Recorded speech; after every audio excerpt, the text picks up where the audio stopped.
Okay, back into the deep dives. Yeah. The first deep dive game, overtime, Baltimore, Tennessee. The other overtime game, Green Bay and Indy. This was such a fun watch. Yeah. And the Colts find a way to win 34-31 in overtime. We have a specific place we want to start here. Okay. Let's check out the Packers offense here. First half against the second half. Right. Man, did they look good right away. Went down and scored. They were up 21-7. Then they were up 28-14. Second half, and everybody who can see, watching us on YouTube, you can see 3 points. They didn't score a touchdown in the second half. That's the main number to understand. Yeah, right. So there's our jumping off point. What happened with the Green Bay offense with the success the first half? Right. It's very little in the second. Yeah, well, okay. So, I mean, first off, this is a good damn defense. Terrific. Secondly, the offense in the first half, it wasn't maybe as dominant as I thought watching TV yesterday. It was still good. I'm not trying to take anything away from them, but we're left in some favorable positions as far as, scoring on short fields, right? That helped them, certainly, whether it was the Phillip Rivers interception. The first drive of the game for the touchdown was a 7-play, 51-yard drive there.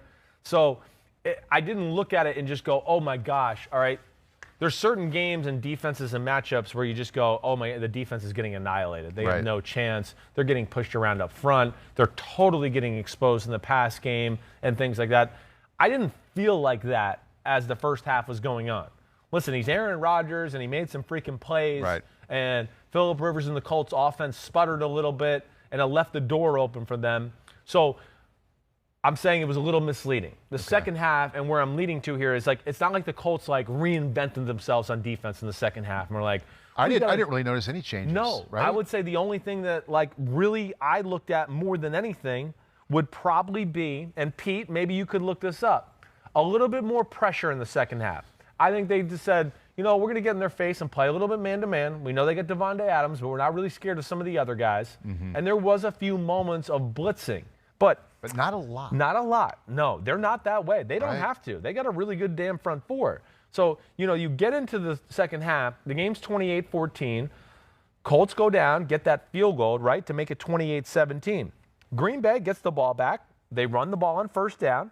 He throws a check down, right? And now they have a 3rd and 4. He tries to throw a back shoulder to Valdez-Scantling, one-on-one on the right sideline. Mm-hmm. He throws it way behind him, like he expected him to stop, but Scantling kept running. So there's that drive, 3 and out, right? Yeah. So now Jonathan Taylor comes on. Now the offense of the Colts is getting going. They're starting to wear out that less than average run defense, right?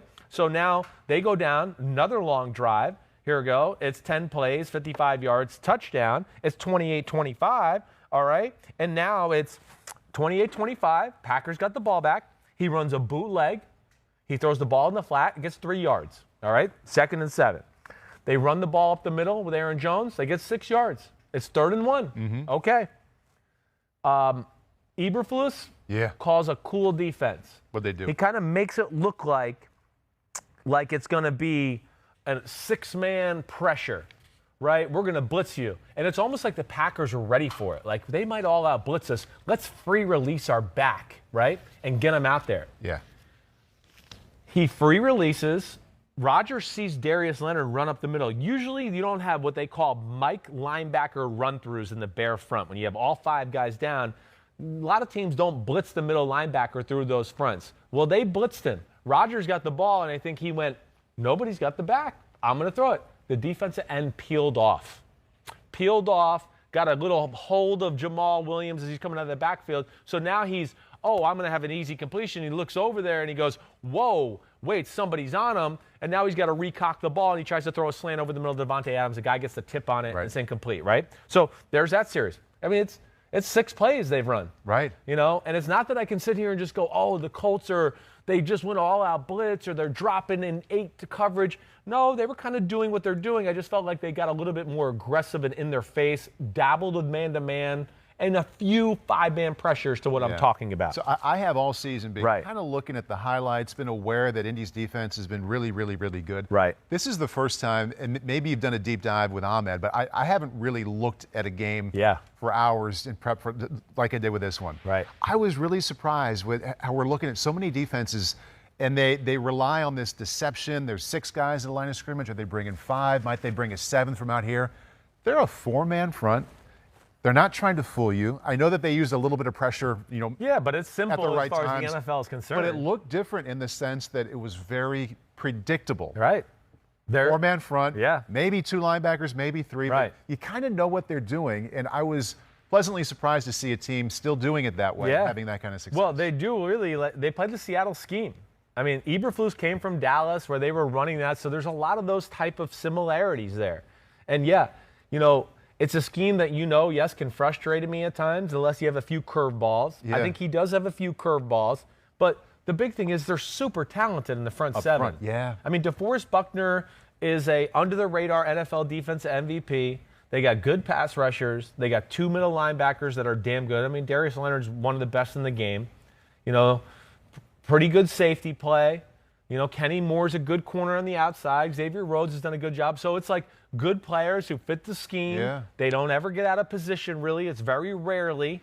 I mean, we saw a few big plays in this football game. But, yeah, they're more like Seattle in its prime, San Francisco last year. We're really good. We know what we're supposed to do. We're fast. We're not going to take chances and let you have a big play and see what goes on there. Now, Rodgers and company made big plays, and let's hit the big play here, too. You got the 31-28 lead. It's 4th and 1. He runs that little play-action pass, right, on the 4th and 1 where they don't get it. Right.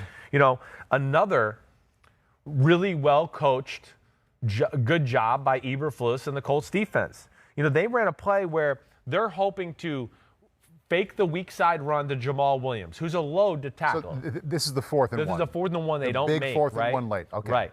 And it's 31-28, and you're thinking this is going to be the last chance for the Packers. Like, if they don't get it, this game's going to be over. They're in trouble.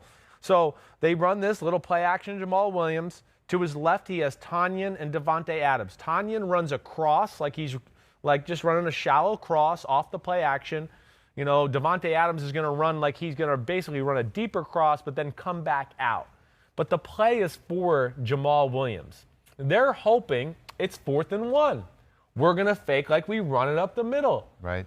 We're hoping your middle linebacker, who's playing man-to-man, is going to run so hard in trying to make a run tackle that our running back's going to kind of just go by you, and you're not going to have anybody to cover. That's a fair assumption. That's really what I think, and most linebackers do that. Right. But Bobby Okereke from Stanford did a really good job. He didn't take the bait.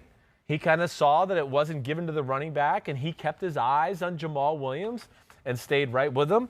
Nothing was there to be had, and, of course, Rodgers couldn't find anybody, and that was that. So then that play sets up the key sequence. It's a lot of talking points today about the Colts' clock management or lack thereof and how they kept the ball or didn't keep the ball away from Aaron Rodgers once they got it back after that 4th and 1. Right. So it really can, go ahead. You want I just want to set the table spot? a little more. Go ahead, so set it up. After they get it back, Indy takes over, 3:06 left in the game, up 31-28. They ran 8 plays for 27 yards. Right. And took only 141 off the clock. Yes. And there's really just one play where I look at and go, that was so freaking stupid. Which one was that? And, so they get the 4th and 4 completion, right, to Naheem Hines. That's awesome. Great play, right? I mean, Naheem Hines has really been special for them.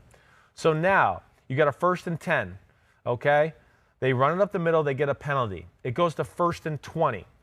Let me just back up. After that 4th and 4 completion, Green Bay called a timeout. It's the first timeout they used of the half, right? So now there's 1:55 left, and they're down to 2 timeouts. He runs the ball up the middle. They get the penalty. Now it's 1st and 20. To me, this is where the mistake was made. They threw the ball on 1st and 20 at the 33-yard line.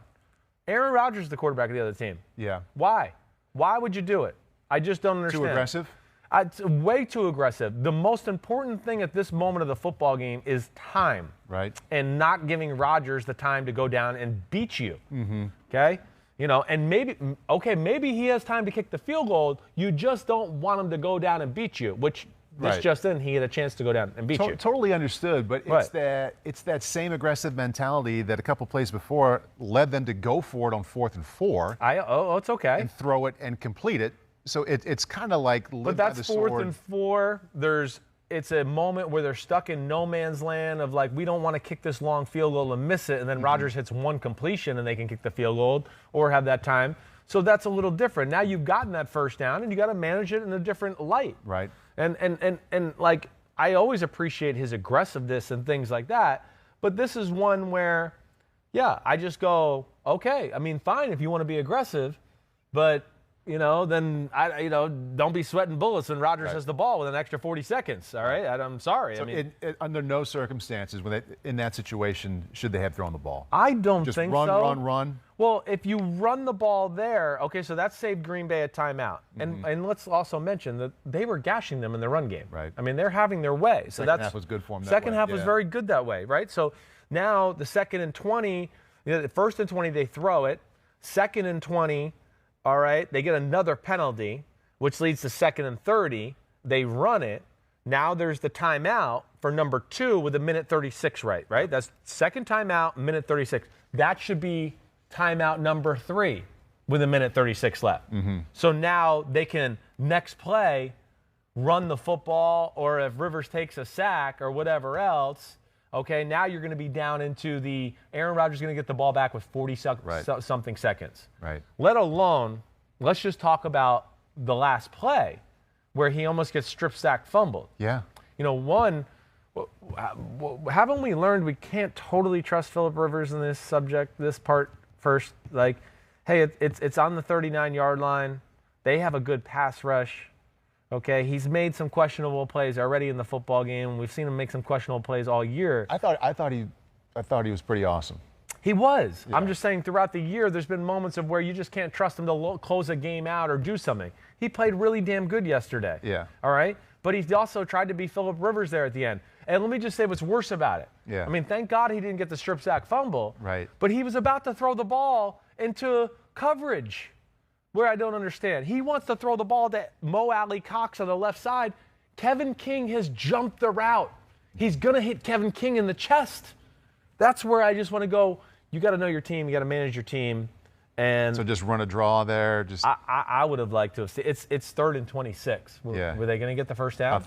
No. So run the freaking ball and take the 40 seconds. Maybe you get 12 yards on the run and you can kick the field goal. Right. And then force them to have to score a touchdown to win Totally the game. with you on the 3rd and 26. Yeah. I can see I know what you're on saying. the side of being aggressive earlier in the series.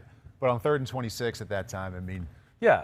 3rd and 26. What are the chances of getting 3rd and 26 at any time? No. And the 1st and 20 will bother me too, just because the fact that they were running the ball so well in the second half, that's where I just don't get it. Yeah. And you have one of the all-time great comeback stars in the history of the sport over there just foaming at the mouth. Yeah. Right. Yeah. Pretty sweet throw from Then he throws the bomb in the end zone, which, just so I can hit on that, they're playing quarter, half. It's like Tampa 2, right? So it's Tampa 2 to one side, quarters on the other. Here's another thing I would just say, because I see the Raiders do this, and the Colts need to do this. Don't let Bobby Okereke on 3rd down be the guy running down the middle of the field with a receiver who runs 4-3. Right. Like we'll talk about the Raiders. When the Raiders and some other teams play Tampa 2 right now, they put an extra corner or safety in that spot to run down because they're used to covering receivers 40 yards. Sometimes by formation, and of course the receiver is going to line up out wide when you have 2 or 3 on one side, but sometimes just formationally, they get you. I mean, the offense gets you. Yes, they can. Force you to put a safety or a linebacker. It's like, oops, and Aaron's going to find it. No, well, there's no doubt. Yes, he is. And once he sees, 58's running down the middle of the field with 83, I like that matchup. And, that's something, I know I've talked about with Tony Dungy. It's one of those where if you know you're going to play Tampa 2 for the snap, and it's a 3rd down, and it's obviously passing situation into the football game, don't have a linebacker run down the middle. Have the linebacker play the nickel spot. He can sit over there in the flat and play the curl flat area. Right. Have the nickel guy run down the field and fly down there. Just to me, that's my 2 cents in that situation. I'm not saying I'm always right. How about the throw, though? What? I mean, I know it was the right matchup, but that was a near impossible throw. And a nice job at coming back to the ball and catching that one, too. Yeah, but I mean, off his back foot, Crazy. 9 miles in the air.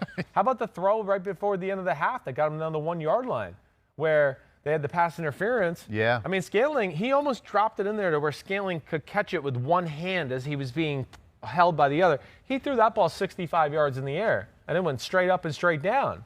Rodgers can still throw that thing, that's for sure. Pete has some bait here. I think he wants to see if you're going to bite. Okay.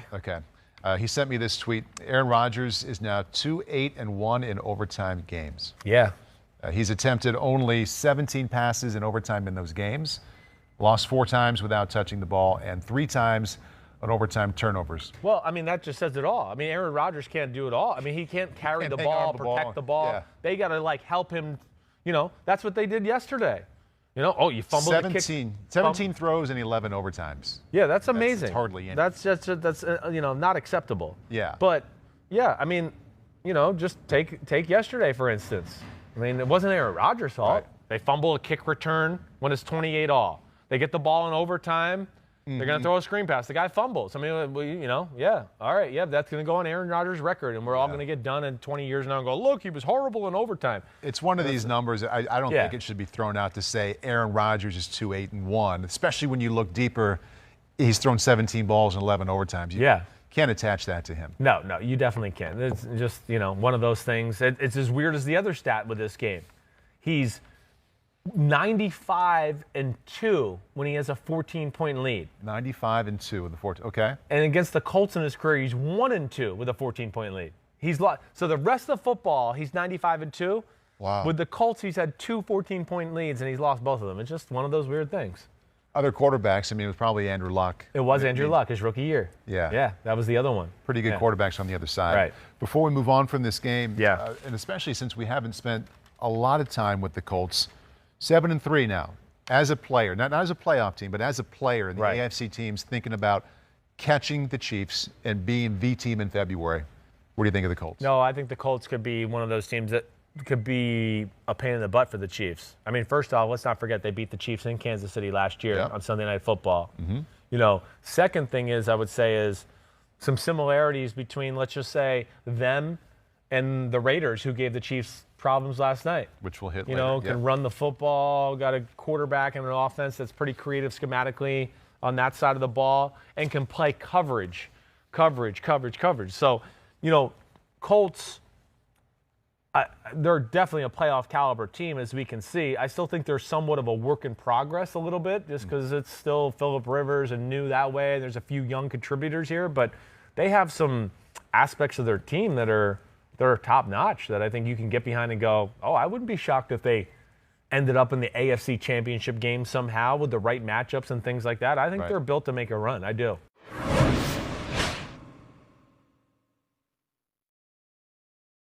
Hi, I'm Mike Tirico, and thanks for watching. Make sure to hit subscribe for the latest news and highlights from NBC Sports.